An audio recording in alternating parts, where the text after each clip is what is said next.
शिव पुराण के अनुसार पृथ्वी के सभी महात्माओं ने मिलकर प्रयाग में एक बार बहुत विशाल यज्ञ का आयोजन किया।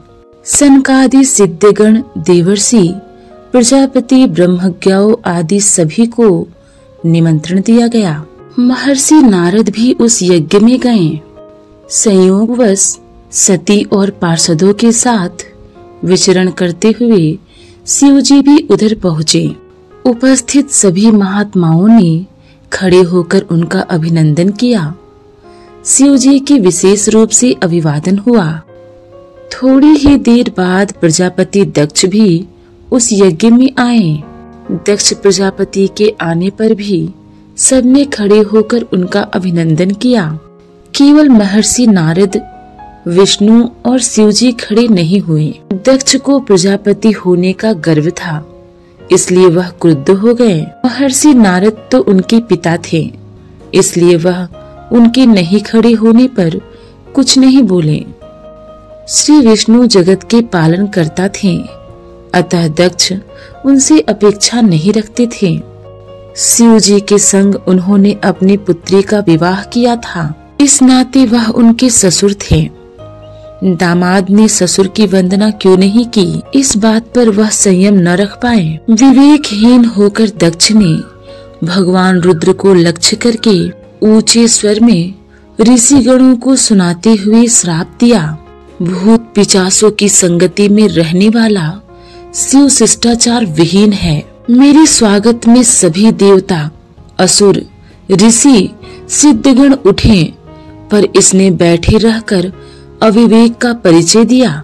यह रुद्र चारों वर्णों से अलग और कुरूप है। स्त्री में आसक्त रहने वाला और आचारहीन है। मैं इसे यज्ञ से बहिष्कृत करता हूँ। आज से यह देवों के साथ यज्ञ भाग ग्रहण करने से वंचित रहेगा। भृगु आदि कुछ महर्षि दक्ष का समर्थन करने लगे, परंतु ज्यादातर ने मौन धारण करना ही उचित समझा। नंदी से शिव जी का यह अपमान सहन नहीं हुआ। नंदी क्रोध में तमतमाकर बोल पड़े, हे दुर्बुद्धि दक्ष, जिन भगवान शिव के स्मरण मात्र से सभी यज्ञ सफल हो जाते हैं, तीर्थ पवित्र हो जाते हैं, तूने उन्हें श्राप दे दिया। तूने सृष्टि के रचयिता, पालक और संहारक के वास्तविक रूप को जाने बिना उन्हें श्राप देने की धृष्टता की। नंदी की फटकार से दक्ष का क्रोध और बढ़ गया। उसने फिर कहा, मैं रुद्र के सभी गणों को वैदिक मार्ग से बहिष्कृत करता हूँ। तुम सब महर्षियों द्वारा त्यागे जाओगे। सभ्य समाज में स्थान ग्रहण करने के अधिकारी नहीं रहोगे। पाखंड और मदिरापान में लिप्त रहोगे। दक्ष के ऐसा कहने पर नंदी ने शिव विरोधी सभी ब्राह्मणों को ब्रह्म राक्षस होने का श्राप दे दिया, तो वहां हाहाकार मच गया। तब शिव जी उठे और उन्होंने नंदीश्वर को शांत होने का आदेश देते हुए कहा, नंदीश्वर, तुम बुद्धिमान हो। तुम्हें ब्राह्मणों को श्राप देना शोभा नहीं देता। तुम जानते हो मुझ पर किसी के श्राप का कोई प्रभाव नहीं होता, फिर तुम व्यर्थ ही उत्तेजित हो रहे हो। शिव जी द्वारा समझाए जाने पर नंदी शांत हो गए। उसके बाद शिव जी ने उस स्थान का त्याग कर दिया और वहां से चल पड़े। दक्ष का दुर्भाग्य था कि वह अब भी नहीं समझ पाया। महादेव के प्रति उसके मन में प्रतिशोध का भाव आ गया। वह प्रतिशोध और प्रतिहिंसा की अग्नि में जलता रहा। शिव द्रोहियों का बुद्धि विवेक समाप्त हो ही जाता है।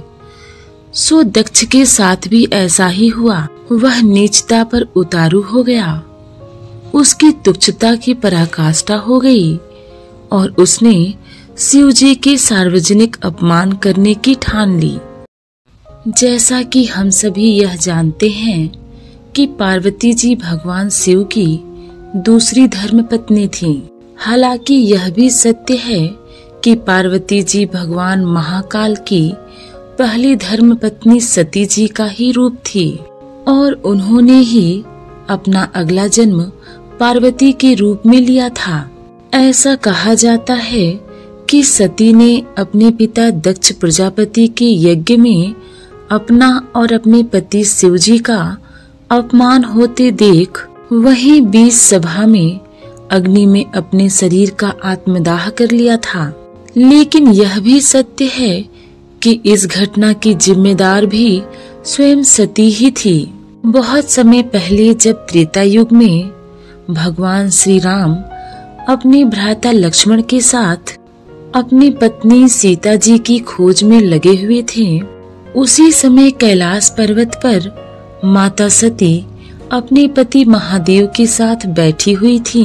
उस समय उनके मन में एक सवाल आया कि भगवान श्री राम जो स्वयं भगवान विष्णु के अवतार हैं, वे इस तरह एक स्त्री वियोग में वन में मारे मारे क्यों फिर रहे हैं? यदि वे चाहें तो अवश्य ही रावण की लंका का पता लगाकर तुरंत उसे मार सकते हैं। यही सवाल उन्होंने महाकाल अर्थात महादेव से पूछा। तब महादेव ने बताया कि हाँ, यह सत्य है कि प्रभु श्री राम भगवान विष्णु के अवतार हैं, लेकिन उन्होंने पृथ्वी पर एक मनुष्य के रूप में जन्म लिया है, इसलिए उन्हें भी अन्य मनुष्यों की तरह, एक साधारण व्यक्ति की तरह सभी कष्टों से गुजरना होगा। तब सती ने कहा कि क्या मनुष्य रूप में भी उनके अंदर वह गुण मौजूद हैं जो भगवान विष्णु के अंदर समाये हुए हैं?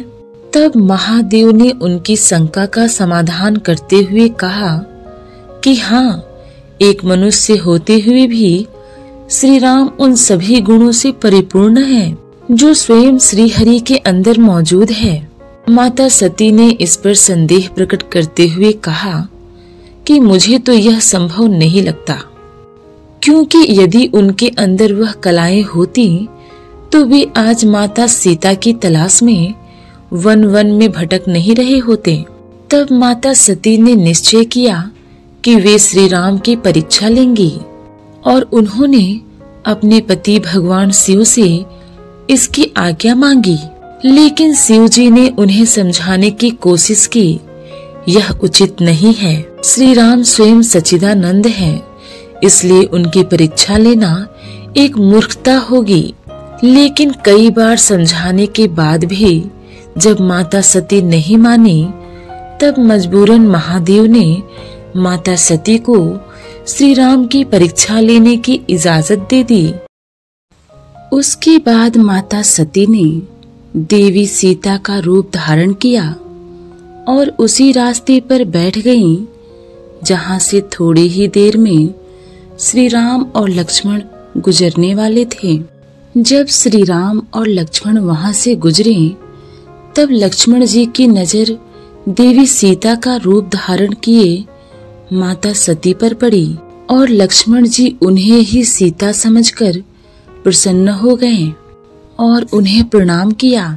जब थोड़ी देर बाद श्री राम की नजर उन पर पड़ी, तब उन्होंने हाथ जोड़कर प्रणाम करते हुए कहा, माता, क्या आज आप अकेले ही वन विहार पर निकली हैं?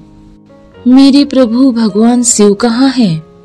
यह सुनकर माता सती बहुत ही लज्जित हो गईं और अपने वास्तविक रूप में आते हुए उन्होंने श्री राम और लक्ष्मण जी को देवी सीता की खोज में सफलता हेतु आशीर्वाद दिया एवं अपने गंतव्य कैलाश पर्वत को चली गईं। जब शिव जी ने उनसे पूछा कि क्या तुमने श्री राम की परीक्षा ली थी, तब माता सीता ने उनसे कहा कि उन्होंने श्री राम की कोई भी परीक्षा नहीं ली, परंतु महादेव तो अंतर्यामी थे, इसलिए उन्हें यह पता चल गया कि किस तरह माता सती ने देवी सीता का रूप धारण करके उनके प्रभु श्री राम की परीक्षा ली थी। तब महादेव को इस बात का एहसास हुआ कि अब न ही वे माता सती को अपनी धर्म पत्नी मान सकते हैं और न ही उनका त्याग कर सकते हैं। इसलिए उन्होंने मन ही मन माता सती का अपनी पत्नी के रूप में त्याग करते हुए उन्हें अपनी पुत्री के रूप में अपना लिया। उस दिन माता सती ने जब देखा कि महादेव की कृपा दृष्टि अब उन पर पहले जैसी नहीं रही, तब उन्होंने इसका कारण ब्रह्मा जी से पूछा। उन्होंने कहा कि महादेव ने ध्यान के माध्यम से आपकी सीता बनने के बाद श्री राम की परीक्षा लेने का रहस्य जान लिया है, इसलिए अब से वे आपको कभी अपनी पत्नी का दर्जा नहीं देंगे। उसके बाद जब दुखी माता सती को अपने पिता दक्ष द्वारा किए जा रहे यज्ञ का पता चला, तब उन्होंने अपने नाथ शिव जी से उस यज्ञ में जाने की आज्ञा मांगी। परंतु शिव जी यह जानते थे यदि माता सती उस यज्ञ में गई तो वे अवश्य ही अपने शरीर का त्याग कर देंगी, इसलिए वे लगातार माता सती को यज्ञ में जाने से रोकते रहे। लेकिन अंत में माता सती ने किसी की ना सुनी और यज्ञ में चली गईं। इसके उपरांत यज्ञ में अपना और अपने प्रभु शिव जी का अपमान वह बर्दाश्त नहीं कर सकी और उन्होंने वहीं पर आत्मदाह कर लिया।